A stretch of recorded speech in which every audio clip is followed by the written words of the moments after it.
نفس کی سرکشی سے بچنے کے لیے کیا کیا جائے؟ اچھا، خوبی کی بات یہ ہے کہ نفس کی سرکشی کو عبادت نہیں روکتی. نفس کی سرکشی کو جو ہے وہ روزہ اور بھوک کی شدت روکتی ہے. اللہ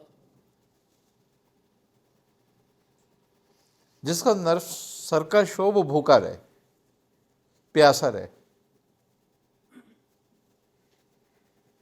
اپنے آپ نفس کی سرکشی ختم ہو جائے گی.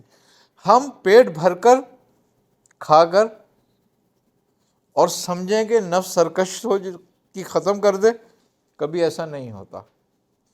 کیونکہ جتنا تیل ڈالتے ہو اتنی آگ لگتی ہے. اگر تم تیل سے آگ بجھانے کی کوشش کرو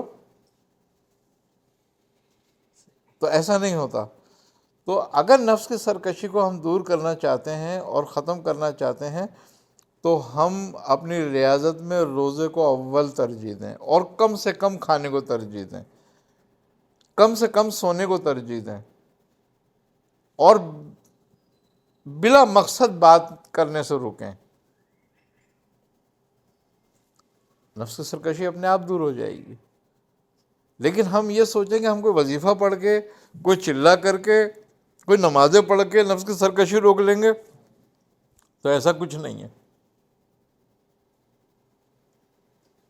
انبیاء علیہ السلام کا بھی طریقہ یہی تھا کہ وہ اپنے آپ کو بھوکا رکھتے تھے، پیاسا رکھتے تھے، کم بولتے تھے، کم سوتے تھے، ہر وقت مستغرق رہتے تھے، اللہ کی یاد میں، اللہ کے خیال میں گم رہتے تھے.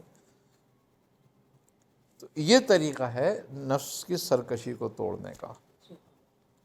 باقی جو اگر ہم یہ چاہیں کہ بھئی ہم نماز پڑھ رہے ہیں تو نفس کی سرکشی ختم ہو جائے گی، ایسا کچھ نہیں ہے. وہ تو تجھے نماز میں بھی سرکش کر دے گا.